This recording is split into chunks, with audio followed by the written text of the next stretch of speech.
सर्वांना स्वाभिमानी जय भीम. भावांनो, दिवसांदिवस दोन समाजामध्ये वादिवाद वाढत आहेत. बरोबर. कोणी पण सोशल मीडियावरती येतं, छत्रपती शिवाजी महाराज झाले, डॉक्टर बाबासाहेब आंबेडकर झाले, शाहू महाराज झाले, इतर कुठल्याही महापुरुषांना ट्रोल करण्याचा प्रयत्न करतो. बरोबर. आणि मी त्यांच्या विरोधामध्येच व्हिडिओ बनवत असतो. तर काही लोक कमेंटमध्ये मला सुद्धा म्हणतात की तू जातीवाद करतोय. पण नाही भावांनो, मी कुठल्या जातीच्या किंवा एखाद्या धर्माच्या विरोधामध्ये नाही आहे. मी फक्त त्या लोकांच्या विरोधामध्ये आहे जे महापुरुषांना ट्रोल करतं. आता हा एक मुलगा आहे, बघून घ्या याची कमेंट.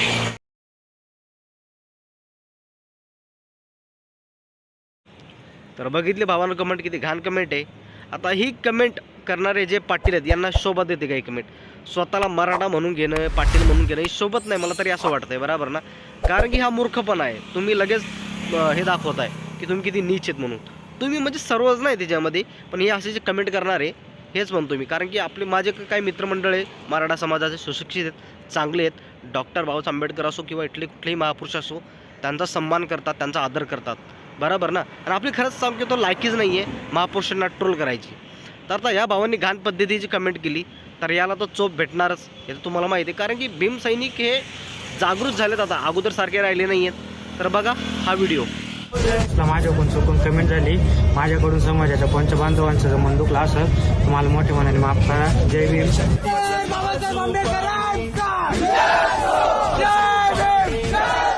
बघितलं भावांनो, हजार लोकांसमोर तुम्हाला मारतील लोक, ठीक आहे, तुम्हाला अपमानित करतील, हे तुमचा सुद्धा सन्मान जातो. आणि तुमचा मेन गुन्हा कुठं येतो की तुम्ही महापुरुषांना ट्रोल करता. ठीक आहे. मी असं म्हणत नाही की तुम्ही फक्त डॉक्टर बाबासाहेब आंबेडकरांना ट्रोल करा म्हणून मार खाता. तुम्ही इतर कुठल्याही महापुरुषांना ट्रोल करसाल तर असंच मार खासाल. बरोबर ना. कारण की महापुरुषांची आपण बरोबर करू शकत नाही, मी 1000 वेळा सांगतो. आणि राहिला दुसऱ्यापासून, आता तुम्हाला माहीत असेल की 22 तारखेला राम मंदिरचं उद्घाटन नाही, भरपूर संख्येने तिथं हिंदू समाज उपस्थित असणार आहे. बरोबर.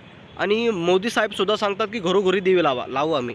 तसेच आमच्या बापाने सांगितलं आहे की प्रकाश आंबेडकर साहेब यांनी सांगितलं आहे की मोदी साहेबांना सांगा की हजार रुपये आमच्या खात्यामध्ये टाकतील, आम्ही दिवे लावू. बरोबर. आणि आता तर माझेसुद्धा गावामध्ये ग्रामपंचायतकडून नोटीस आलं आहे, आमच्या जे गावाचा ग्रुप असतो त्यांच्यामध्ये, की त्या दिवशी 22 तारखेला कुठलं एखादं चिकनचं दुकान किंवा एखादं मटणाचं दुकान, दारूचं दुकान बंद राहणार. कोणी दारूचं मटण किंवा चिकन वगैरे खाऊ नये. कारण की त्या दिवशी राम भगवान येणार आहेत. इतके दिवस कुठं होते, मंदिरामध्येच होते ना. आणि राहिलं त्या दिवशी कोणी खाऊ नये. तुम्ही आम्हाला तुमचा धर्म तुमच्यापर्यंत राहू द्या, आमच्यावर थोपू नका. हे स्वतंत्र भारत आहे. या भारतामध्ये संविधान लागू आहे. सर्वांना आपलं जीवन व्यतीत करण्याचं स्वतंत्र आहे. आम्हाला चिकन खायचं असेल आम्ही आणू, किलोभर आणू, खाऊ. बरोबर. तुम्ही आम्हाला सांगू नाही आम्हाला काय करायचं काय नाही. तुमचा धर्म आहे, तुम्ही तुमच्या धर्माला माना, आमच्या कुठल्याही धर्माला विरोध नाही आहे. पण आमचं एक हे या भारत देशामध्ये डॉक्टर बाबासाहेब आंबेडकर यांनी लिहिलेलं संविधान लागू आहे. तर आम्ही त्या संविधानाला मानतो आणि सर्वाला स्वतंत्रपणे जगण्याचा अधिकार मिळालेला आहे. तो स्वतंत्रपणा आपण कुठेही व्यतीत करू शकतो. आम्ही आमच्या मनाने आम्ही चिकन आणू, मटण आणू, आम्हाला जे खायचं ते खाऊ. तुम्ही तुमचा धर्म माना बिंदास, आमच्यावर थोपू नका.